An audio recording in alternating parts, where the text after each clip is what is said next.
Hi everyone, hope you're doing good. So आज हम देखेंगे leet code 1365. How many numbers are smaller than the current number? So given an array nums, for each nums I, find out how many numbers in the array are smaller than it. That is, for each nums I, you have to count the number of valid j's such that j not equal to I and nums of j less than nums of I. So simple way में कह सकते हैं कि बोला ये गया है कि हर एक एलिमेंट के लिए हमें ये देखना है कि उससे छोटे एलिमेंट्स कितने हैं पूरे array में, excluding that particular element, right? And strictly छोटे बोला गया है, not that less than or equal to. So 8 के लिए आप अगर देखोगे इस एग्जांपल 1 में, तो 8 से छोटे 4 एलिमेंट्स हैं, तो 4 आएगा. सिमिलरली 1 से छोटा कुछ भी नहीं है, तो 0 आएगा, एंड सो ऑन. सो 3 के लिए आप देखोगे तो 1 2 are the 3 elements that are less than 3, so 3 आएगा 3 के लिए. सो ये काफी अच्छा सवाल है. आपको आपको ये काफी कुछ सिखाएगा, mostly related to optimisations, and आप कैसे एक ब्रूट फोर्स सॉल्यूशन को ऑप्टिमाइज कर सकते हो डेटा स्ट्रक्चर एंड एल्गोरिथम्स में.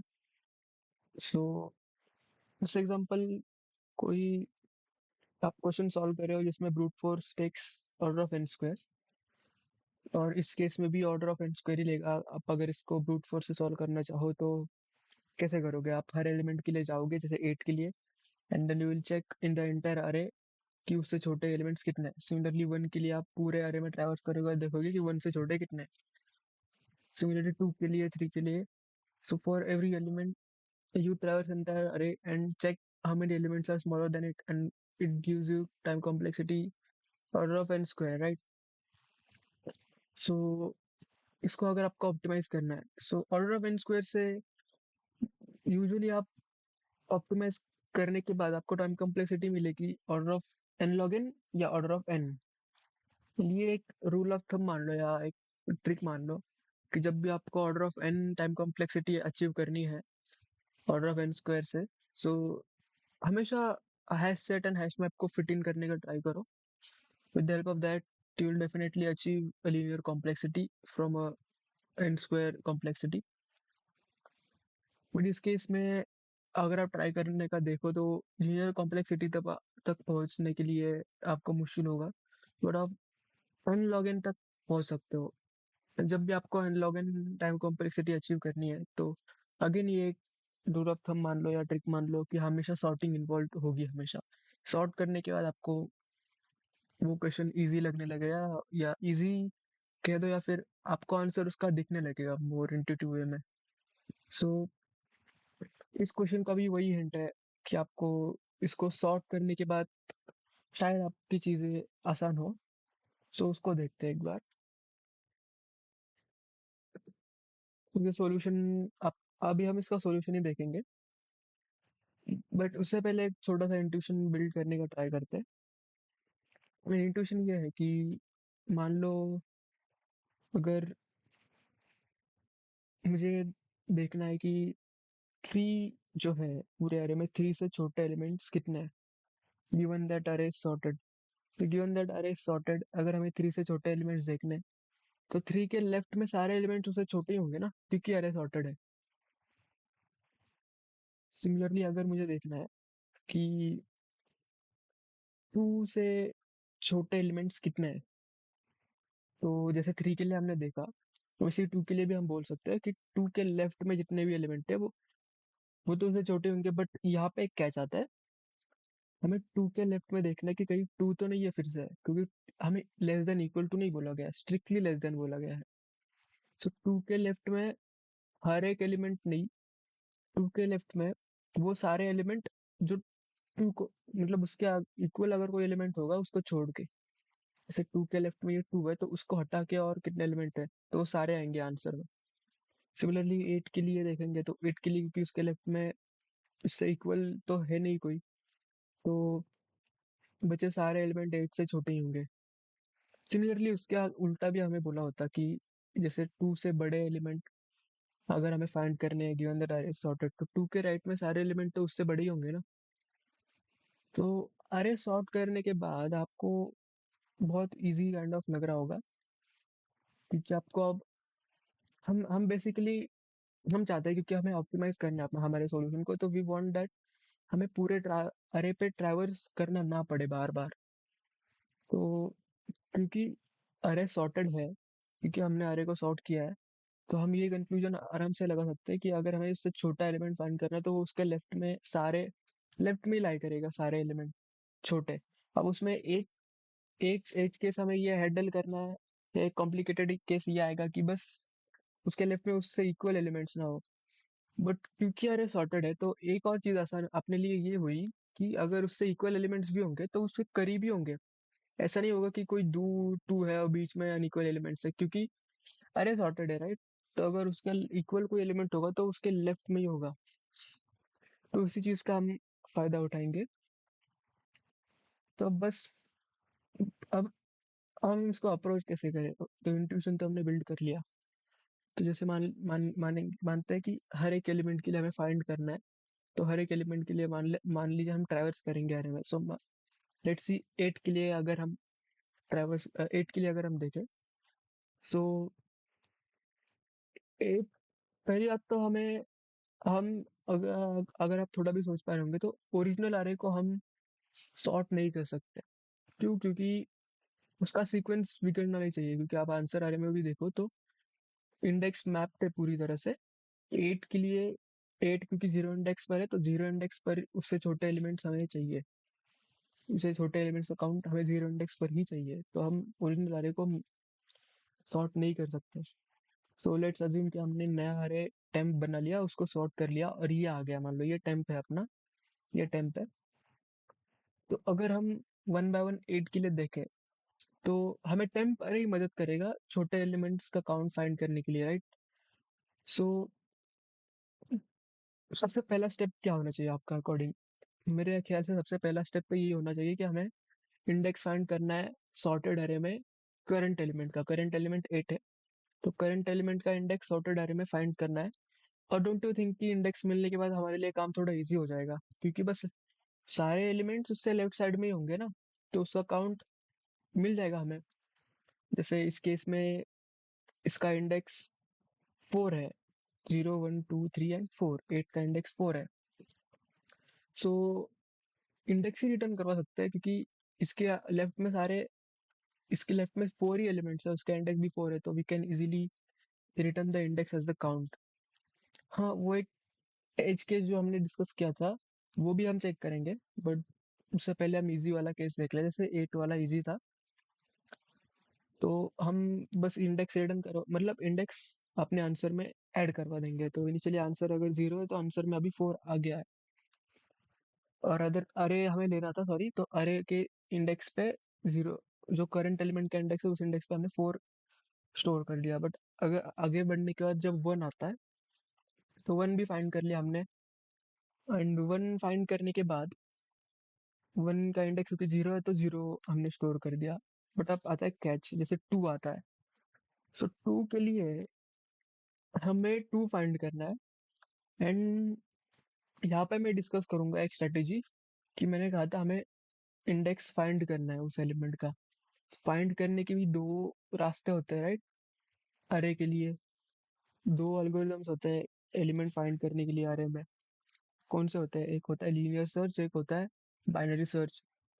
एंड लीनियर सर्च हम यूज नहीं करेंगे यहाँ पे, क्योंकि लीनियर सर्च यूज करेंगे तो वो ब्रूट फोर्स ही हो गया ना। फिर तो आप फिर एन स्क्वायर की तरफ ही जा रहे हो, क्योंकि फिर आप आरे को शुरू से ट्रैवर्स करोगे, फिर आपका ऑप्टिमाइज करने का फायदा क्या हुआ, है ना? तो लीनियर सर्च तो यूज नहीं करेंगे हम लोग। तो दूसरा आता है बाइनरी सर्च, जिसमें लॉग इन टाइम में हम लोग अपना एलिमेंट फाइंड कर सकते हैं। सो और यही ऑप्टिमाइजेशन है इसका, हम बाइनरी सर्च यूज करेंगे rather than linear search to find the index. So जब हम इंडेक्स फाइंड करेंगे तो जैसे 2 फाइंड करना है हमें, तो बाइनरी सर्च में जरूरी नहीं, क्योंकि हम शुरू से ट्रैवल्स नहीं कर रहे, हम मिड एलिमेंट तक जा रहे हैं, तो ये इंडेक्स भी मिल सकता है हमें, राइट? सेकंड इंडेक्स 2 के लिए। तो हम ब्लाइंडली इस केस में 2 रिटर्न नहीं करेंगे, क्योंकि इससे छोटा एलिमेंट 2 नहीं है, इससे छोटा एलिमेंट एक ही है। तो जो दूसरा एलिमेंट है वो इससे इक्वल है। सो बाइनरी सर्च में बस हम एक ट्विक करेंगे एल्गोरिदम में, कि अगर उसके लेफ्ट वाला एलिमेंट उसके इक्वल है तो हम अपना इंडेक्स एंड, जैसे हम बाइनरी सर्च में एक स्टार्ट होता था, एंड होता था एंड मिड होता था, एंड को लेफ्ट में एक शिफ्ट करवा देंगे और फिर लेफ्ट अरे में सर्च करेंगे अपना एलिमेंट, क्योंकि हमें लेफ्ट मोस्ट एलिमेंट चाहिए। फॉर एग्जांपल टू, टू हमें फाइंड करना था तो leftmost index of two चाहिए। तो उसके लिए हम बाइनरी सर्च को उसमें थोड़ा मॉडिफाई करेंगे, एंड उसका मॉडिफिकेशन आपको कोड में अच्छे से समझ आएगा अगर अभी नहीं आया तो। बट ये वाला एटलीस्ट आप समझ चुके होंगे कि टू के लिए हम लेफ्ट मोस्ट फाइंड करेंगे इंडेक्स, और left most index is one, so one return करवा, वन स्टोर करवा दिया। सिमिलरली इस टू के लिए भी सेम, एंड थ्री के लिए क्योंकि इसका इंडेक्स थ्री है, सो थ्री स्टोर कर दिया। और उससे पहले हमने ये भी चेक किया कि थ्री का लेफ्ट वाला एलिमेंट उससे इक्वल तो नहीं है, क्योंकि इक्वल नहीं है तो थ्री स्टोर करवा दिया। सो यही इसका एल्गोरिदम था बेसिक। एंड हम इसको एक बार, अगर इसको हम एक बार कोड करके देख लेते हैं।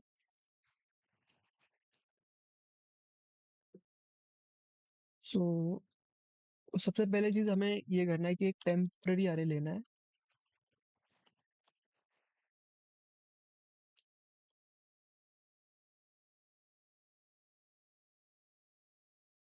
एंड देन हम उस टेम्पररी अरे में नम्स के सारे element as it is copy करेंगे।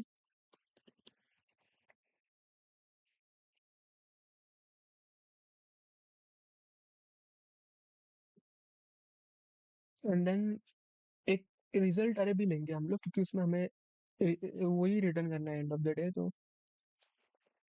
और उसका भी साइज नम्स डॉट लेंथ की इक्वली होगा। एंड हम हमें अरे और जो टेम्पररी अरे जो हमने नया बनाया था उसको सॉर्ट भी करना है। ओके, तो सॉर्ट करने के बाद अब हमें वन बाय वन, जैसे मैंने कहा, हर एक एलिमेंट को लेंगे।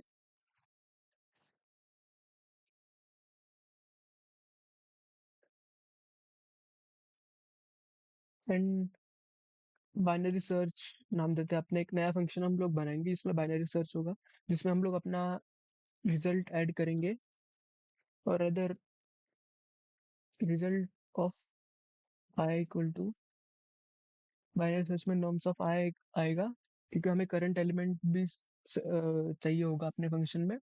एंड एक टेम्पररी अरे भी होगा अपना, जो हम लोग जो सॉर्टेड अरे है।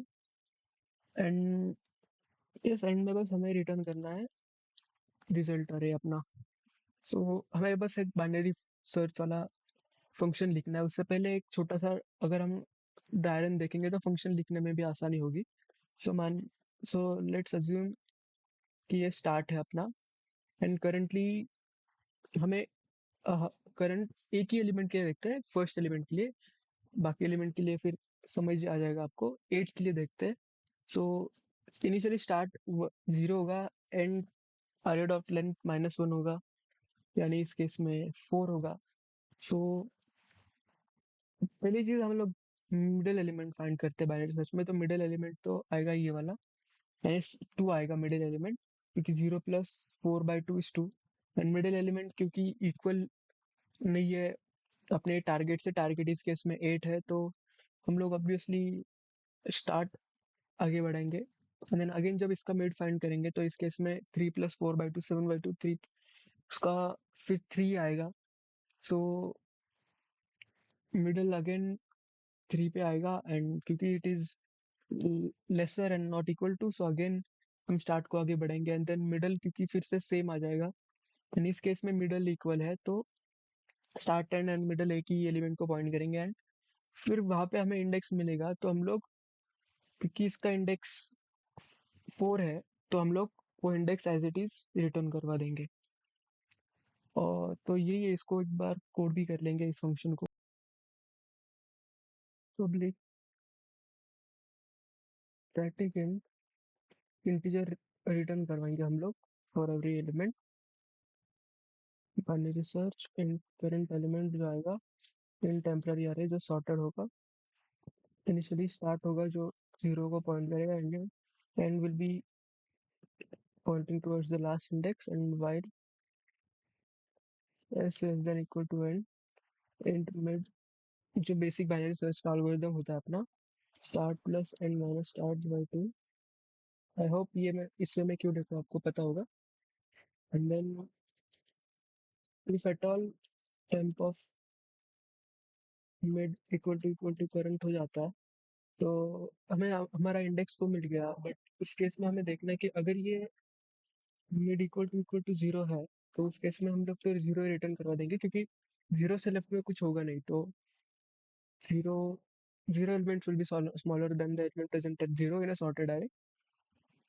बट देन अगर एक और कंडीशन हमें देखनी कि अगर temp of mid minus one not equal to current है, तब भी, और other temp of mid and current एक सेम ही होंगे, बट फिर भी आपको अच्छे से समझ जाए इसलिए temp of mid minus one अगर टेम्प ऑफ मिड के इक्वल ना हो, तभी हम लोग मिड रिटर्न करवा देंगे, और एल्स हम लोग and will be mid minus one. और एक कंडीशन ऐसी आएगी, अगर टेम्प ऑफ मिड जो है वो अगर लेस देन करंट है, तो ऑब्वियसली हमें स्टार्ट को हमारा सर्च स्पेस कम करना पड़ेगा, लेफ्ट वाले एलिमेंट हम लोग इग्नोर कर सकते हैं। अगर इसका उल्टा हुआ तो and equal to mid minus one. And ये वाला जो लाइन है रिटर्न माइनस वन, ये हमें लिखना पड़ेगा क्योंकि हमें एरर नहीं चाहिए, राइट, हमें भी रिटर्न करना है। एंड ये वाला लाइन एक्चुअली 22nd लाइन कभी रन चले यहाँ तक कभी कोड आएगी नहीं, क्योंकि ये हम तब करते थे अपने बाइनरी सर्च में जब एलिमेंट प्रेजेंट ही ना हो, टारगेट एलिमेंट। बट इस केस में टारगेट एलिमेंट हमेशा प्रेजेंट हो गए, तो ये लाइन कभी चलेगी नहीं। फिर इसको एक बार रन करके देखते हैं, सबमिट करेंगे।